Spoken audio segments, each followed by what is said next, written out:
Gloria പാടാം, രാരീരം മൂളാം, നമുക്കൊന്നായി ചേരാം.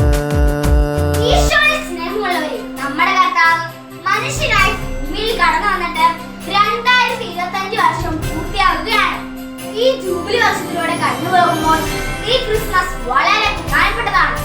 ഉൽപ്പത്തി പുസ്തകം 3-ാം അധ്യായം 15-ാം വാക്യം, നീ സ്ത്രീയും തമ്മിലും നിന്റെ സന്തതിയും അവളുടെ സന്തതിയും തമ്മിൽ ഞാൻ ശത്രുത ഉളവാക്കും, അവൻ നിന്നെ തല തകർക്കും.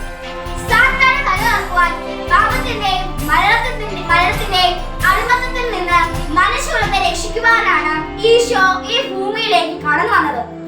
ദൈവം മനുഷ്യനായി നമ്മെ തേടി വന്ന ആ മഹാദിനത്തിന്റെ ഓർമ്മ ആചരിക്കുവാനായിട്ട് 25 നോമ്പിലേക്ക് നാം പ്രവേശിക്കുകയാണ്. ഈ പുണ്യദിനങ്ങളെ നല്ല ഒരുക്കത്തിന്റെ ദിനങ്ങളായിട്ട് നമുക്ക് ആചരിക്കാൻ പരിശ്രമിക്കാം. അവിടുന്ന് നൽകുന്ന രക്ഷയും സമാധാനവും